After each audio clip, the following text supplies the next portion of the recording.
He is the only Indian ruler to have effectively defeated a European power and stopped their aspiration to colonize India. You're traders, you trade. Don't tell me how to rule my country.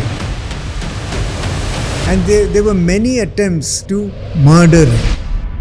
Yes, from childhood onwards, he was a wanted man. When he started going and talking to the people, they were...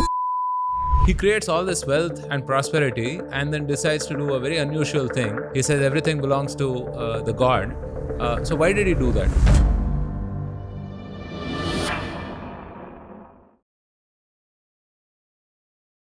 Most of you would have heard of Shivaji Maharaj or Emperor Ashoka, but have you heard of the king who defeated the Dutch? Well, at the time, the Dutch were the superpowers of the world, and the king I'm talking about is Raja Marthanda Varma. Our guests today are Raghu and Pushpa Palat, and they've written a fascinating book, God's Own Empire, that covers his life, how he inherited a fractured kingdom and consolidated it, all the way from Kanyakumari in the south to North Kerala. And at the height of his prosperity, he hands it all over to Padmanabhaswamy. This is a fascinating conversation, and I hope you like it. Thank you, sir. Thank you, ma'am, for being on the podcast. Really appreciate your time. Thank you. Thank you for inviting us. Inviting us. Thank We're you. looking forward to this podcast. Pleasure being here. One thing that struck me while I was trying to research this topic is that there's very little known about Raja Marthanda Varma. Could you talk about how he is significant for Indians? I think the reason why he's significant is because he is the only Indian ruler to have effectively defeated a European power and stopped their aspiration to colonize India. This was the Dutch. And at that time, the Dutch was even more powerful than the English, who were mere traders. Right. And yet, very little is known of him. Yes, very little is known of a lot of our rulers and, great men, administrators. And that is because a lot of our history is written by the victors. Right. And we know about the British, we know about the Dutch, we know about the Mughals, all of that.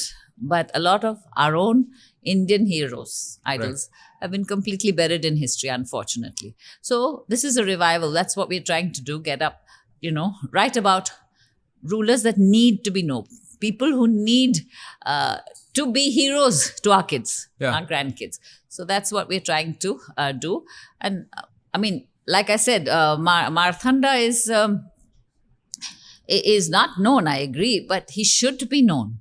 Yeah. Not only for what Raghu said, but for the Padmanabhaswamy temple, which everybody knows is the richest temple. Yeah. Yet, who started it? Who made it the richest? So this is all. Marthanda's story was waiting to be told. It has everything in it. Incredible. I hope this starts that conversation. And another reason, I think, is also because not many people know about South Indians. Correct. And the people and who mattered and who should be known for the rest of India. Yeah. So what we're trying to do is write about South Indian heroes in English so that that information becomes accessible to the rest of not only the rest of India, but the world. Yeah, absolutely. I think we've covered this in the podcast earlier that our history is extremely Delhi-centric. Yes. So we don't know too much about, the Pandyas, the Cholas, Cheras, Rashtrakutas, and so on and so forth. So we need plenty of books on South Indian history for sure. Right, and more people should, learn about our heroes. And to make it accessible, we write it as a story. Right. We write it as a story. Yeah. It is the story of Marthanda Varma, a human being who contributed a great deal. Right. And his achievements is what changed history, what made history. Yeah. So the rest of, the dates and you say, the battles and all that are not are incidental. Yeah. What about the man who did that? Yes. And why did he do things? When we're trying to bring into the story, we try to bring the man into life. Yeah. As opposed to just writing about dates and reforms and battles. Yeah. And we also that try and say, why did a person do what he did? Right. What compelled him to do it. Yeah. And also a story is more interesting than a whole series of a historical tome. Yeah, you I know? mean, usually history books are kind of a dry read because of all of the details involved. But I was really struck by how you start the book. You start the book with a chase scene, right? Engaging from the first page onwards. So really fascinating. I really encourage our viewers to go and check out God's Own Empire. Certainly buy a copy for themselves and maybe gift a few as well. Thank you. Thank you. That'd be lovely. Yes, Absolutely that'd be lovely. great. So we'll start with the circumstances in which Raja Marthanda Varma was born.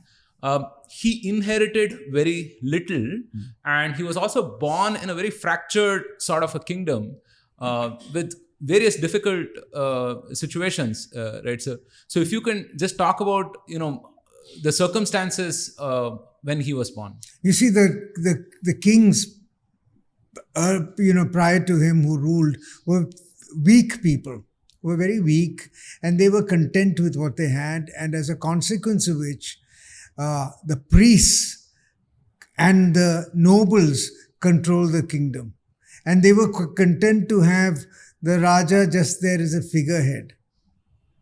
Right. Marthanda felt this was not correct, that he must, the king must be considered as a king and in power.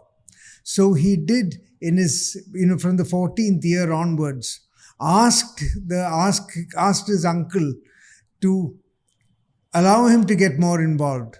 And he traveled around the whole country. And at that time, the nobles were upset because here was a prince going to the people. And there were many attempts to murder him, right, and kill him.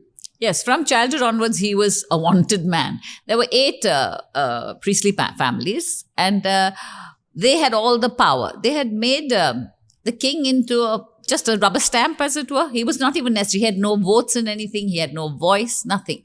Okay. And the power was all centralized with them. And they had, recruited people to protect them. So it was powers completely in these hands of these 8 families. So the subjects also were not, the people were not getting any benefits, but the taxes and whatever levies were there were going to these priests.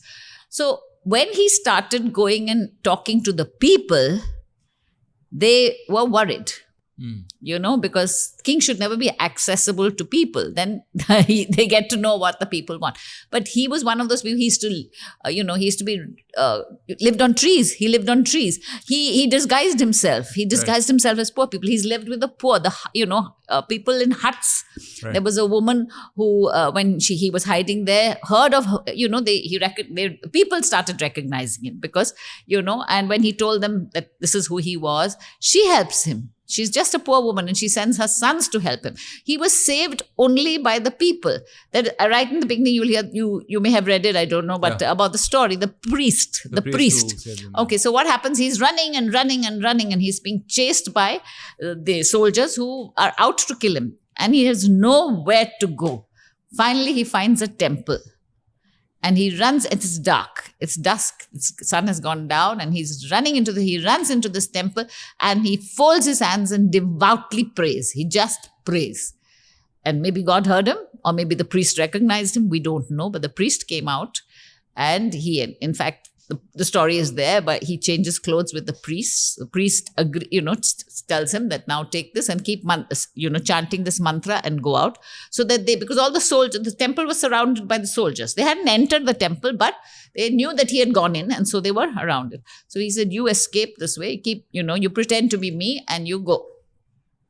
He went out that same way and he escaped, and the priest was killed.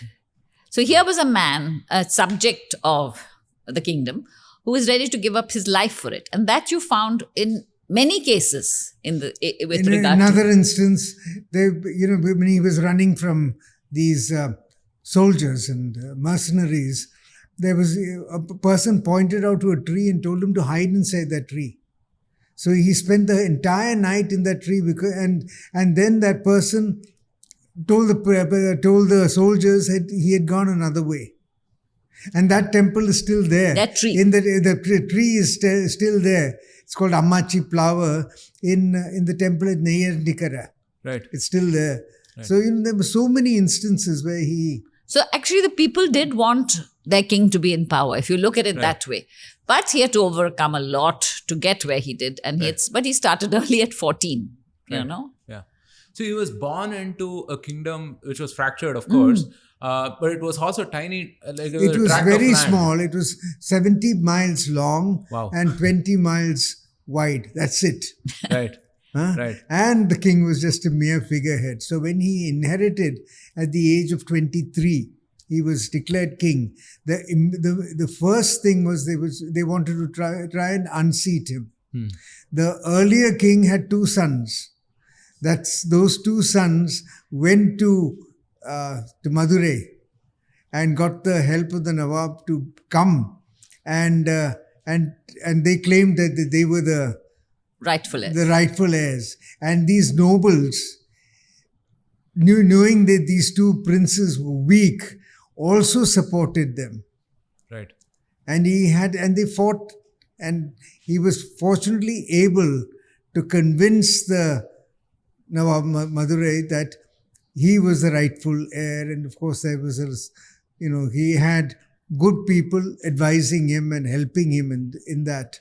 Right. But even then, and then he had soldiers from Madurai helping him. And there was a Mudalayar who was the general, who was the person sent who policed the area, etc., and supported him. It was then that he realized that he would need soldiers who were supportive of him, who would help him to keep the throne. Right. He could not depend on the nobles or the Nayars. Right. Or mercenaries. And he needed mercenaries. Right. So you see, at each stage of his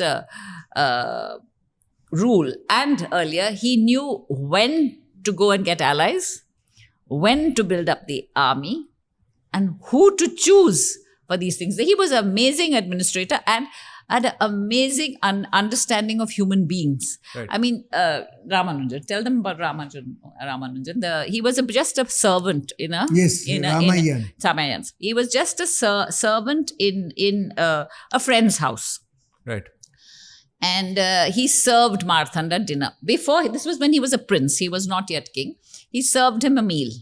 Right. He served him a meal, and then the wick was going down. So this man goes, and it is not correct spiritually or religiously to use your fingers to, prop up the wick. So what he does is he takes out his gold ring, and he does it with that. Now, Marthanda, so observant, he watched this. And he felt that this man thought on his feet, that he was, he found him very capable. And, so he offers him a job. Right, fine, no problem. He offers him a job as another servant in his own house. However, this same man goes on, he keeps on promoting him and moving him on to greater responsibilities till he finally ends up as prime minister. Wow. So look at this, the foresight of the man, how he could see through people and know their character. Yeah. And what he really valued was loyalty. Of course, merit, yes. In another instance, after the Battle of Colachel, one of the prisoners was de Lannoy, who took him, he offered de Lannoy an opportunity in his army to train his soldiers. Right.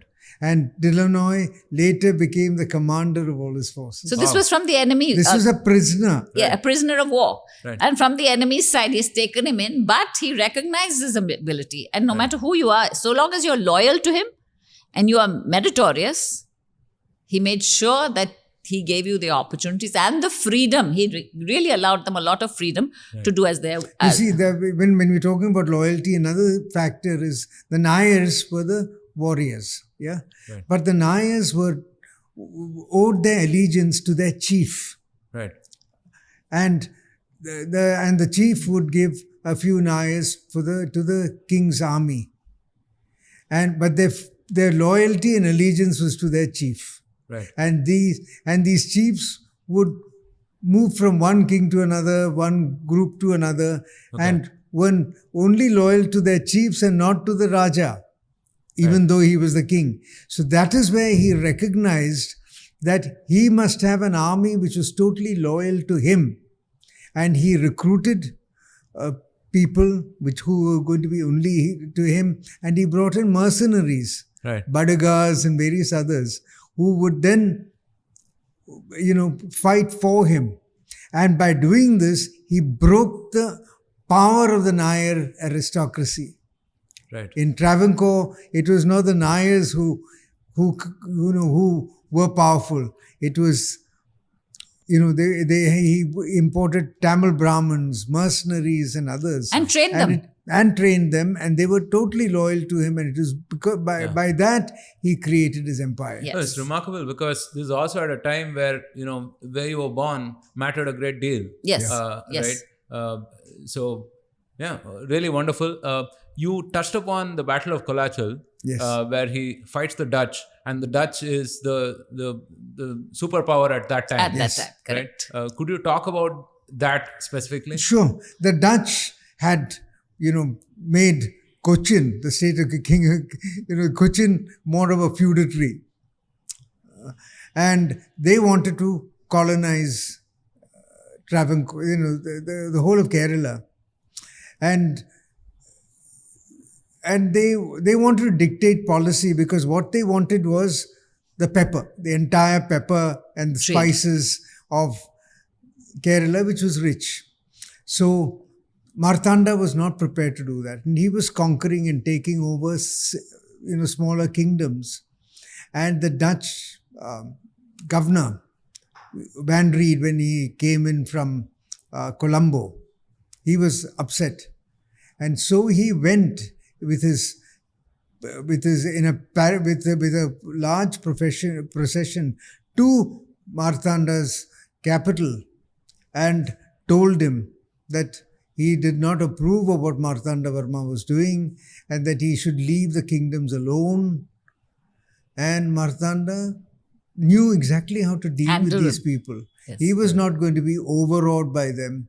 So when Reed came to Trivandrum, he took his own time to come. Marthanda took his own time. Marthanda took his own time to come, and he took 3 hours, made him wait for 3 hours. And then when he came, he told them that, look, this is none of your business. You're traders, you trade. But don't tell me how to rule my country. Right. In no uncertain terms, huh? And this man got really upset because he had never been treated by another Indian ruler like this. Right. So first he said, I will conquer you and defeat you. He said, there are forests in Travancore. I can go there and there's no problem. Right. But he carried on. And then he says, look, if you try anything like this, I will take my fishermen and my boats and I will overthrow your king of, the Dutch king. Right.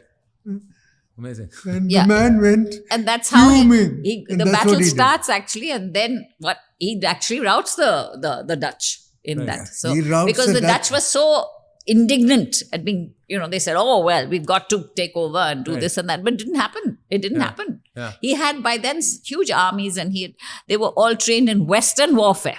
Right. See, this was very important, so they now knew how to deal with the Western armies. And he went on and defeated them all. Possibly why we're speaking in English and not in Dutch at this point. Exactly. Yes. That's a very important point. Yes. You see, one of the reasons why our Indian rulers were weak was this, that we did not have the proper equipment. Right. The European guns and artillery. Muskets were much better. Yeah. So he did all that. So he realized that and he got the modern weapons at that time from the English, not the Dutch, but the English. And then had his people trained. Right. He also appreciated the effectiveness of cavalry as opposed to infantry. So he had cavalry, and it was with that he was able to defeat the others. Right. So he was a good He was a fighter. mastermind in warfare. Mastermind in warfare. But he was also a person who was well versed with statecraft, right? Because while the conquests were there, he also had to administer the Yes. state and, And so on. you see here, that is again the reason when he broke the power of the Nayars. Because up to then, land was controlled by the Nayars. Right. There was no, they just had the land.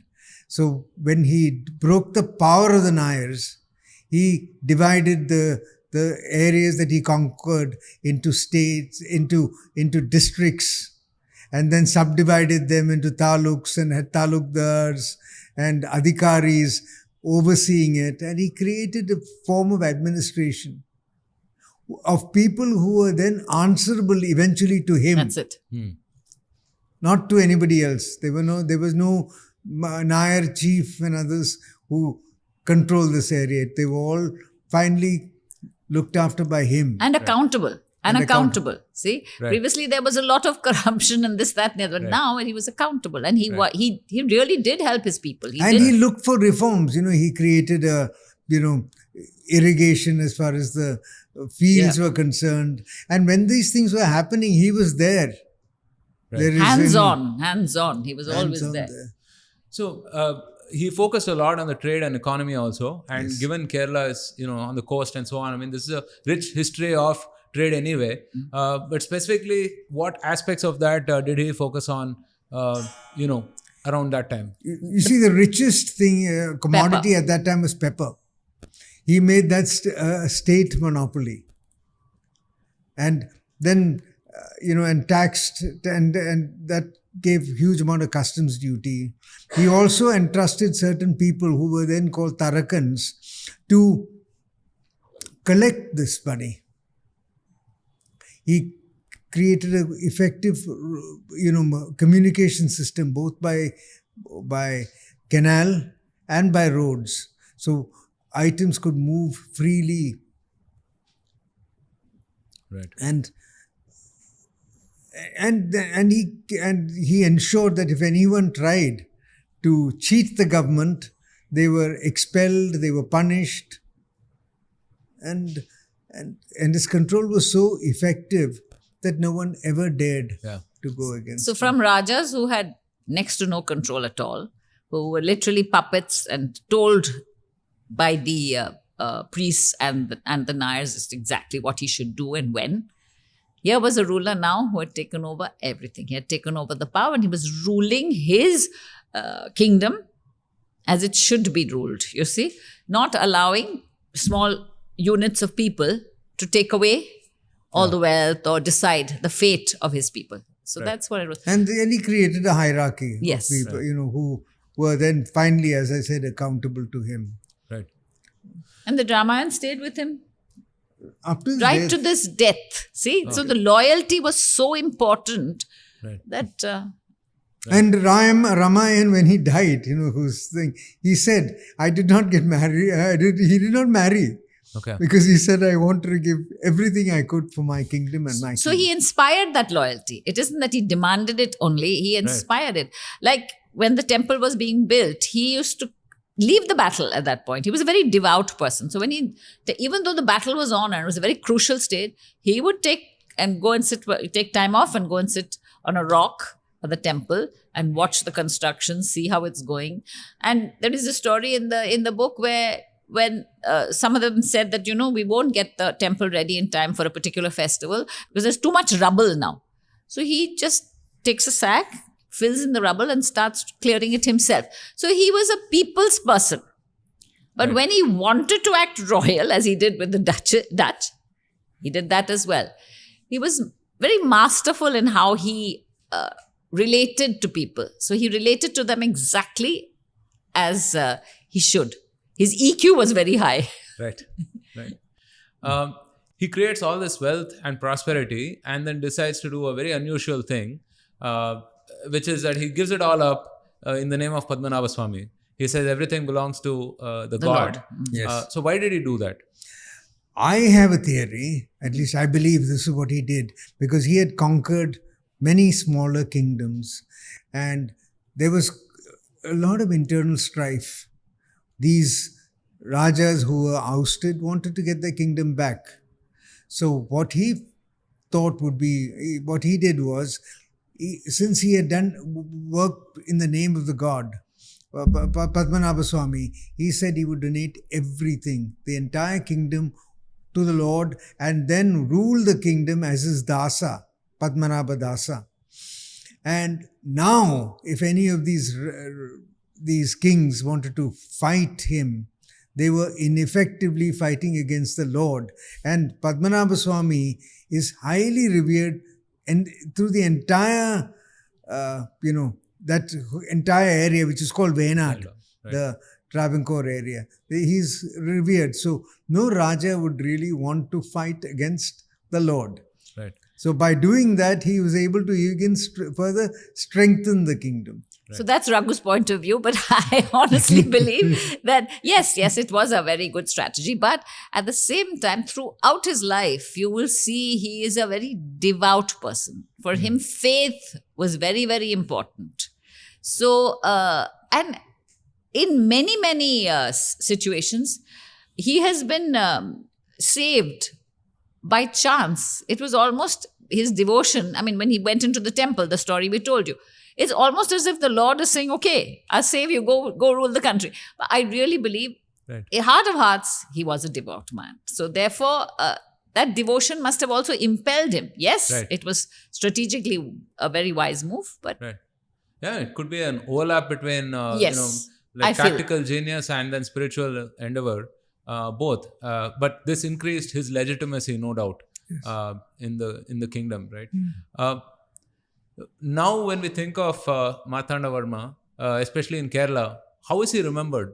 It's, well, hopefully he's remembered firstly, because I really do hope so, because most of South Indian rulers are not even remembered in Kerala itself, unfortunately. Yeah. But there are people who are very pro-Marthanda and very anti-Marthanda. Yes. Some people say, oh, he eliminated all the 8 priestly families. Not priestly, nobles. Nobles. And he, yes, so all that, and the priests also, the people. So he, defeated all of them and was quite ruthless in his, I mean, he wiped out families. No, in that, when we were talking about the 2 brothers, the 2 princes, the king's 2 children who were trying to oust him. Yeah. He was finally appointed as the king, but then these 2 brothers were still scheming to get rid of him. Right. Along with these, the nobles of these 8 houses called the Ettu Vittal Pillamar.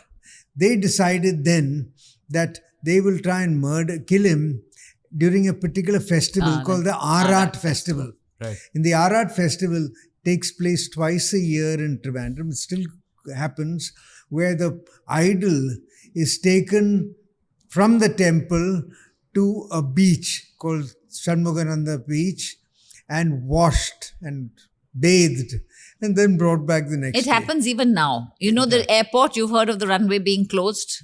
Trivandrum, I don't know whether they close it because for this festival. For 2 days, there's a procession. Twice a year it happens. Right. So they said they will kill him during this time, because when the Raja leads the procession with the sword drawn out with the rest of the royal family.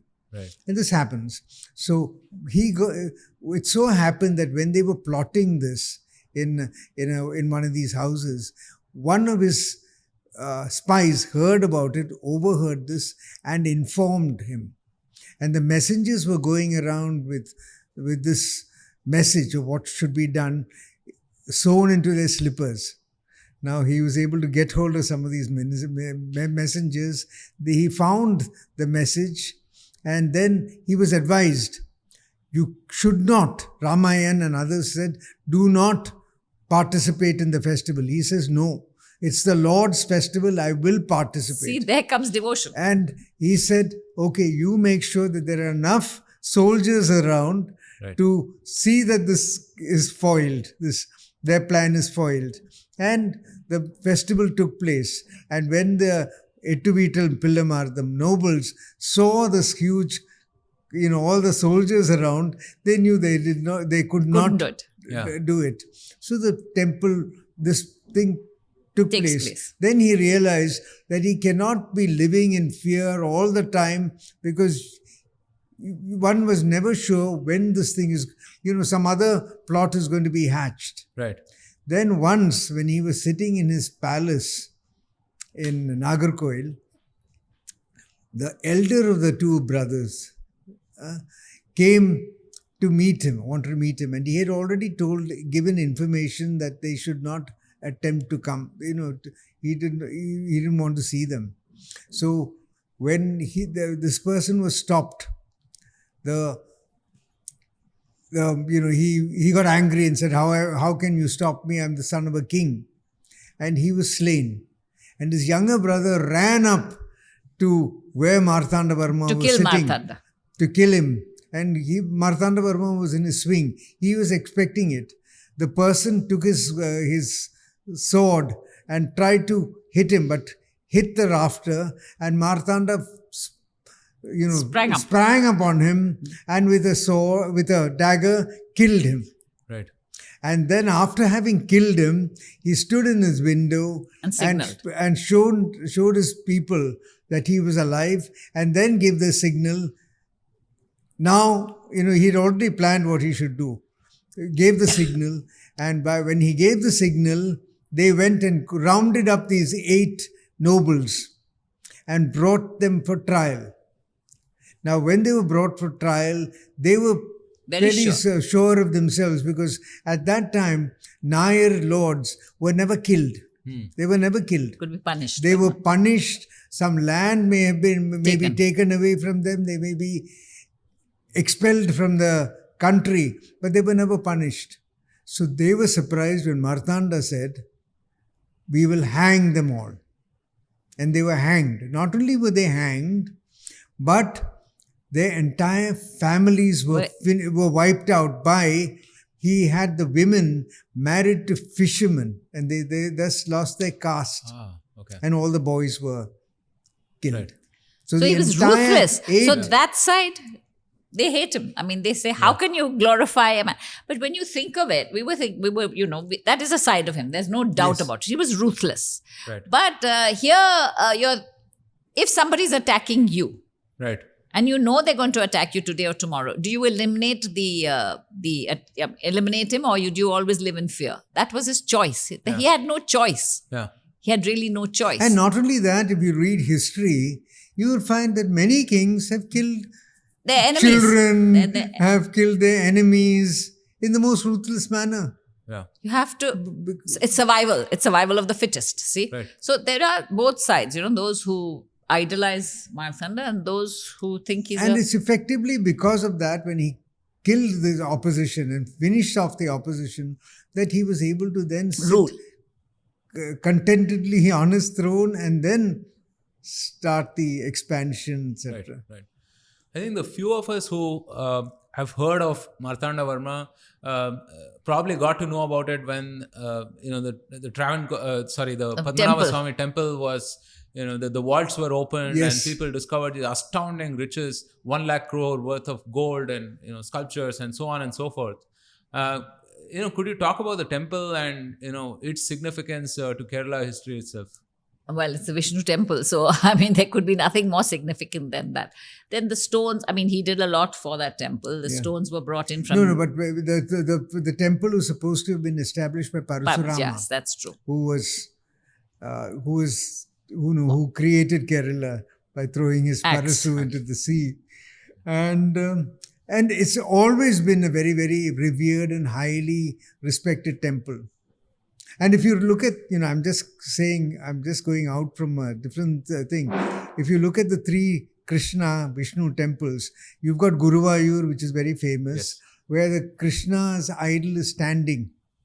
Then you come to Tripunithara, the Purnathresaya temple, where Krishna is sitting. And then you come to Padmanabhaswamy, where he is lying. Pose. But it's very, very significant as a temple. Right. And Marthanda is responsible for creating the temple as it is today. As it is now.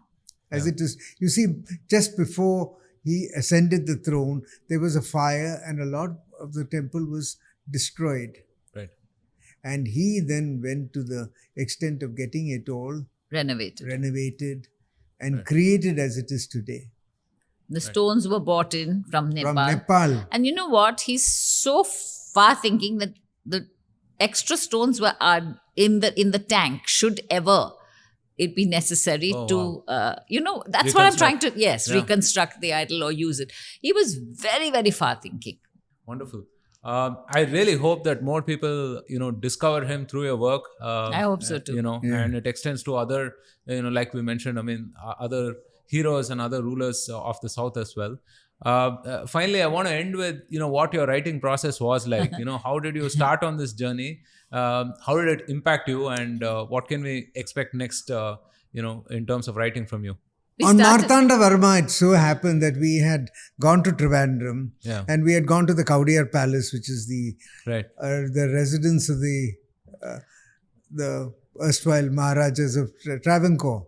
And there we were pointed out the weapons he used to defeat the Dutch. And that was when we said, let's write about him. Yeah, but when we started, we write historical novels. As I've told you, we write stories. We don't write history as a tome, all right? So when we first started, it was 2019. We started with Case That Shook the Empire, which became the movie Kesari 2. Now, when we started writing about it, we realized nobody knows anything about Kerala, eminent people from Kerala. So we started with that, and then we continued on historical stories from Kerala itself, but of different people. We wrote about Destiny's Child is our second book, which was on Parukuti Netyaramma, the consort of the Maharaja of Cochin. And she was the power behind the throne. So we wrote about her. Then we went on to Marthanda Varma, and then we've got our next book on Shaktan Tampuram. So each of Shaktan Tampuram, which comes out in early next year. Next April, I think. And it's being published by Bloomsbury. That is coming on, and we are working now on the Portuguese, a book on the Portuguese, actually Vasco da Gama. Yeah. And how cruel, lots of places, especially in Goa, he's very highly regarded, but he was one of the cruelest people that, you can never imagine. Yeah, you can never imagine. The things that he did was... So this is what we're trying to do. We're trying to bring in an awareness of Indian situations, Indian rulers. Yeah, absolutely. And how they are idols and icons, can be and should be our idols and icons. We don't have to look to the West. Yeah. And this part of history is a lot of it is buried, has disappeared. Yeah. So we're trying to revive that. That's what we're trying to basically do. Amazing. It's a fantastic endeavor to reclaim our history, so to speak. And, as I mentioned, before we started recording, it's unfortunate that our memory is recent for a civilization that is so vast and ancient. It's unfortunate, really unfortunate. Yeah. So thank you so much again for being on the podcast, sir and ma'am. It was a pleasure. Thank you for being here. Thank you for inviting us onto your podcast. It was lovely fun. It was good fun. Thank you. Thank you.